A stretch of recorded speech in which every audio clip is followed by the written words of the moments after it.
Assalamualaikum warahmatullahi wabarakatuh. Perkenalkan, nama saya Nisa Fitria, NPM 21621046.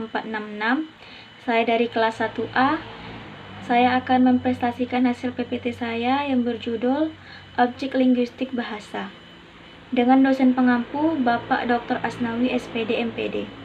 Saya dari Fakultas Keguruan dan Ilmu Pendidikan dari Prodi Pendidikan Bahasa dan Sastra Indonesia.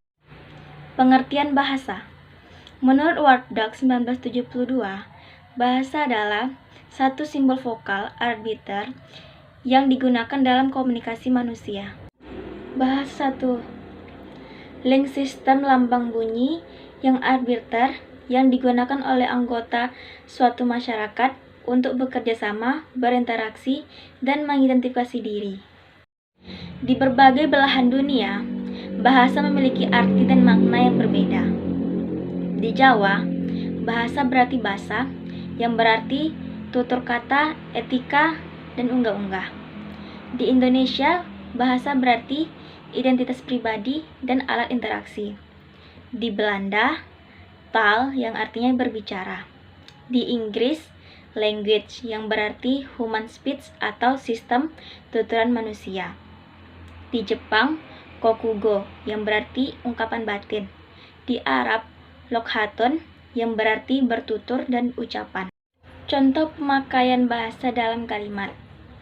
Dika belajar bahasa Inggris, Nita belajar bahasa Jepang. Kata bahasa pada kalimat ini menjelaskan menunjuk pada bahasa tertentu atau language. Manusia mempunyai bahasa sedangkan binatang tidak. Pada kalimat ini menunjukkan bahasa pada umumnya. Hati-hati bergaul dengan anak yang tidak tahu bahasa itu. Pada kalimat ini, bahasa berarti sopan santun. Dalam kasus itu, ternyata lurah dan camat tidak mempunyai bahasa yang sama. Pada kalimat ini berarti kebijakan dalam bertindak. Katakanlah dengan bahasa bunga. Kata bunga di sini berarti maksud dengan bunga sebagai lambang. Pertikaian itu tidak bisa dijelaskan dengan bahasa militer. Kalimat ini berarti dengan cara. Kalau dia memberi kuliah, bahasanya penuh dengan kata daripada dan akhiran kan. Kalimat ini berarti bahasa berarti ujaran atau paralel. Nabi Sulaiman mengerti bahasa semut. Kalimat ini bahasa bersifat hipotesis. Objek kajian linguistik. Parol merupakan objek konkret karena parol itu berwujud ujaran nyata. Language merupakan objek yang abstrak karena language itu berwujud sistem suatu bahasa tertentu secara keseluruhan. Language merupakan objek yang paling abstrak karena dia berwujud suatu sistem bahasa secara universal. Hakikat bahasa, ciri atau sifat bahasa. Pertama, bahasa sebagai sistem. Kata sistem sudah sering kita gunakan dalam kehidupan sehari-hari yang mengandung makna, cara atau aturan. Kedua, bahasa sebagai lambang. Kata lambang sudah sering kita dengar. Bendera kita sang merah putih sering dikatakan bahwa warna merah melambangkan keberanian dan warna putih melambangkan kesucian. Jadi, apa itu lambang? Seorang Ernst Cassirer, sarjana dan filosof, mengatakan bahwa manusia adalah makhluk bersimbol atau animal symbolicum. Ketiga, bahasa adalah bunyi. Bahasa adalah sistem lambang bunyi. Yang dimaksud dengan bunyi pada bahasa atau yang termasuk lambang bahasa adalah bunyi-bunyi yang dihasilkan oleh alat ucap manusia. 4. Bahasa itu bermakna. Sebagai lambang, tentu ada yang dilambangkan. Maka yang dilambangkan itu adalah suatu pengertian, suatu konsep, suatu ide, atau suatu pikiran yang ingin disampaikan dalam wujud bunyi itu. 5. Bahasa itu arbiter. Kata arbiter bisa diartikan sewenang-wenang, berubah-ubah, tidak tetap, dan mana suka. Keenam, bahasa itu konvensional.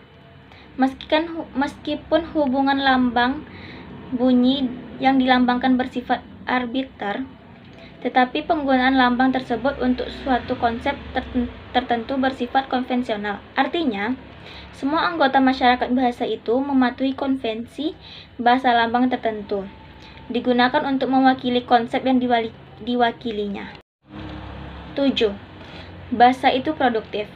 Kata produktif di sini adalah bentuk adjektif dari kata benda produktif. Arti produktif adalah bentuk hasilnya, atau lebih tepat, terus-menerus menghasilkannya. 8. Bahasa itu unik. Unik artinya mempunyai ciri khas yang spesifik yang tidak dimiliki oleh orang lain. Lalu, kalau bahasa dikatakan bersifat unik, maka artinya setiap bahasa mempunyai ciri khas sendiri yang tidak dimiliki oleh bahasa lainnya. 9. Bahasa itu universal. Universal umumnya berlaku untuk semua orang atau untuk seluruh dunia yang bersifat melingkupi seluruh dunia. Ruang lingkup tanggung jawab mahasiswa adalah personal. 10. Bahasa itu dinamis. Bahasa adalah satu-satunya milik manusia yang tidak pernah lepas dari segala kegiatan dan gerak manusia sepanjang keberadaan manusia itu sebagai makhluk yang berbudaya dan bermasyarakat. 11. Bahasa itu bervariasi. Mengenai variasi bahasa ini, ada 3 istilah yang perlu diketahui, yaitu idiolek, dialek, dan ragam. Idiolek adalah variasi atau ragam bahasa yang bersifat perseorangan. Setiap orang tentu mempunyai ciri khas bahasanya masing-masing.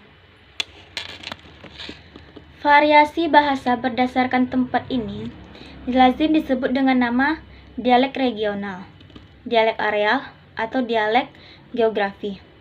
Variasi bahasa yang digunakan pada manusia tertentu, misalnya bahasa Indonesia zaman Balai Pustaka, zaman Orde Baru, zaman Abdullah bin Abdul Qadir, lazim disebut dialek temporalatau, kronolog. Variasi bahasa yang digunakan sekelompok anggota masyarakat dengan status sosial tertentu disebut dialek sosial atau sosiolek. Ragam bahasa adalah variasi bahasa yang digunakan dalam situasi, keadaan, atau untuk keperluan tertentu. Untuk situasi formal digunakan bahasa yang disebut ragam baku atau ragam standar. Untuk situasi tidak formal digunakan ragam yang tidak baku atau ragam non-standar.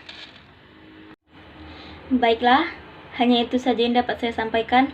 Lebih dan kurang saya mohon maaf. Saya akhiri dengan Assalamualaikum warahmatullahi wabarakatuh.